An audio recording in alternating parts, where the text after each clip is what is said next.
There is a sense of elegance when it comes to this thing, and we're going to dive right into it. The Walther PPK, the new one that's out.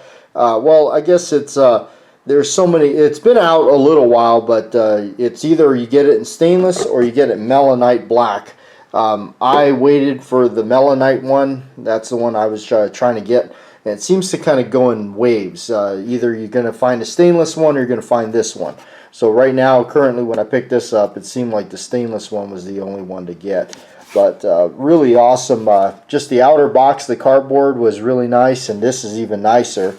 They give you a really nice, outer box or inner box here to hold the pistol and everything. It's just, Walther right on the top. Let's go ahead and open it up. I feel like James Bond doing this, really. And look at that. What an awesome presentation. Just great. Look at that. And the logo, the banner logo is right there. It sets in a nice dark blue velvet foam inlining. Awesome. Let's take this thing out. This is the PPK, not the S. Then we got 2 magazines. Bravo for Walther for providing 2 magazines instead of 1 like you normally see. And so again, this is the PPK variant, not the S. The PPK itself doesn't really need an introduction. It's been around forever. If you're like me, pretty much, I think most of the romance with this thing is James Bond. And you can't help but, when you talk about this thing or look at it, think about the Bond films, and especially for me, like growing up with the Roger Moore stuff. So anyway, let's take a look. This is they are in stainless, and then they're in Melonite, which is basically it's a stainless gun that they finished out black. It's not really blue. It's a kind of a Melonite nitrate type of finish on it. So, and we'll go over that and we'll talk a little bit about that. We'll look at the sights here. The sights are part of the slide. They're not something you can remove or anything. So, and then of course, if you see this top here, this top part where it's flattened and wavy, that's definitely been their standard. And one thing that I got to say about this is this gun is not changed. They have not really changed anything on this thing to make you not want it or not like it, or where it's going to make you want the older one over this one. And I was looking at an older one before I kind of settled on getting the newer one. There's a lot of benefits in the newer one. It's just, in some ways you can say it's better made. The new technology and everything. These are now made in Fortsmith, Arkansas. That's where they're making them. They got a plant down there. That's how they're able to, now we can buy an actual PPK in the United States without paying thousands of dollars for one that was brought back from Germany or something like that. And it's really nice to see that you're actually looking at the true, everything there, not under license by anybody else, not trashing the inner arms or Smith & Wesson that was making them. But it's just nice to see, the full logo and everything. And there you see PPK, So, all right. So the grip is shorter on these. If you're not familiar with what the PPK-S kind of means, the PPK-S, the length in the grip, that was to meet some more requirements and point systems to get it into the country and everything, to get it kind of, made in there and all that. I'm not sure all the whole details on that, but so the S variant is a little longer. It does hold one more round. This only holds 6 in the magazine, 1 in the chamber, so you got 7 to your disposal. But this is just cool because for me, this is what the Bond thing was about. And so this is it. This is what I really liked. You got the loaded chamber indicator there, so when you got a round in there, that is going to protrude and you'll be able to see it. All right, so about the finish. The Melonite finish, one thing I will say about it is, okay, so the finish on this thing is one of my favorite features on it. It does not take away from what you're feeling like you got a blued pistol in your hand. It doesn't have that texture feeling that where it's going to kind of eliminate that feel of the steel or the finish of the steel or the surface of it. What I mean is it doesn't feel painted or coated or anything. It just, it does still have that blued steel feel about it. So there's that, and you can actually see, if you closely look, you'll still see the surface marks, the scratching and all that, and the finish on the steel. So it kind of gives you a little bit of what you think of the coating, and I do love that coating. That coating is excellent. Some of the things that is different is now the barrel, the chamber right here is actually blackened as well. And of course, you see it's in 380. And then, that's the modern thing right there. It's got that key code, scan code right there. So the grips are excellent. They went back and, they put that old school style grips on there. They're in black. And they wrap around through their back area here. Go ahead and take it down for you. And how it takes down is pretty basic. You pull this down, we're going to go ahead and show you. But one thing I want to talk about before we dive into that is this right here. This is something that Smith & Wesson, I believe, was doing, and basically it's a preventative from getting slide bite. When I first now that's the only thing I can really see on this that is dramatically different from the older ones. And I thought I didn't know how I was gonna feel about it, but I'm gonna tell you this: it grew on me, and I like it. Right away when I saw it, it popped the box open and saw this pistol and held it in my hand for the first time. That didn't bother me at all.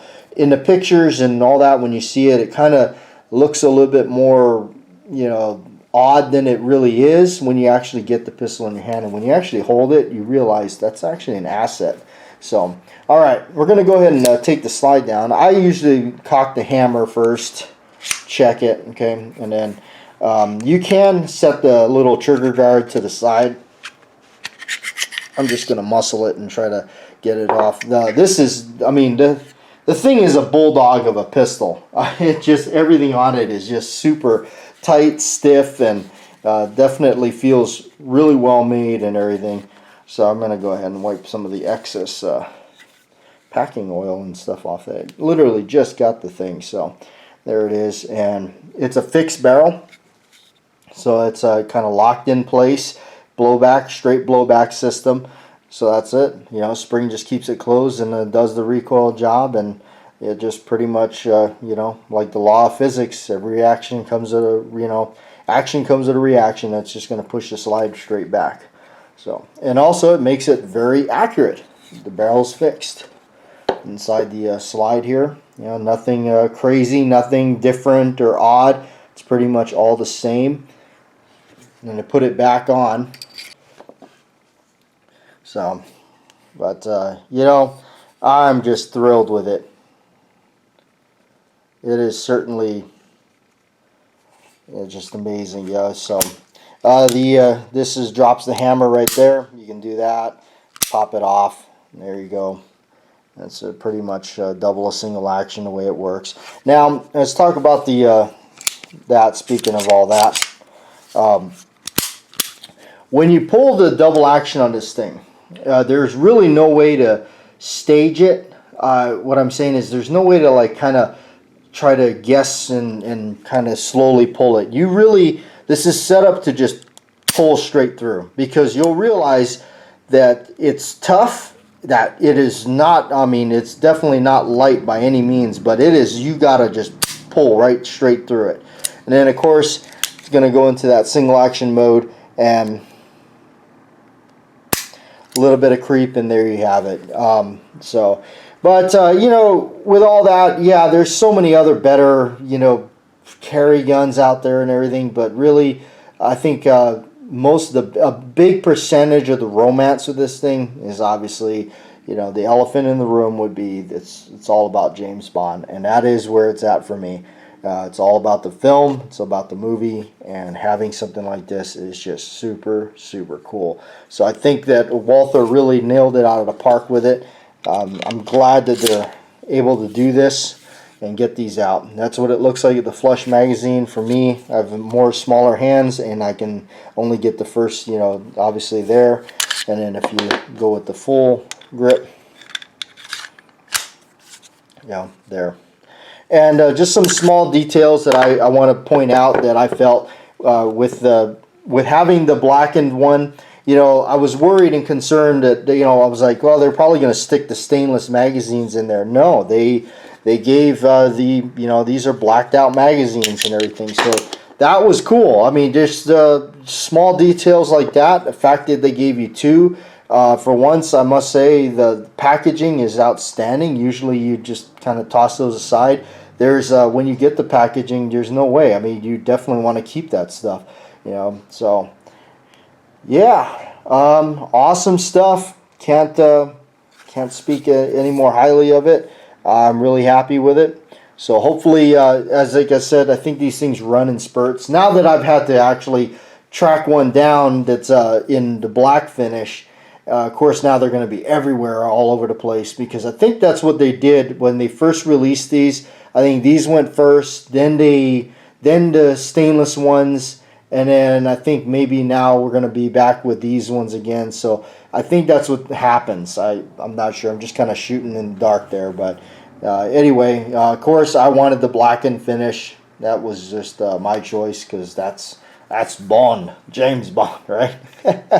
So anyway, hope you guys enjoyed the video. There it is. I must say, if you do pick one up, I don't think you're going to be disappointed. I think it's a great piece to have, and you know, they're right around, I think, you know, between $760 to $800 for one of these. Excellent price point. You know, you're getting quality. Don't think you're not. But it was kind of, for me, it was like, you know, you look at the older ones and you're going to spend, you know, $2,000-$3,000 for one, and of course for me that's just not going to happen. So, but I think this is a gem. I think it's worth it. You know, it's got a great price point. It's going to allow other people like myself that are really into these to be able to pick up a nice quality one that's made really well, made with modern machinery and all that. So there's a big plus to that. Thanks for watching, and like, share, and subscribe.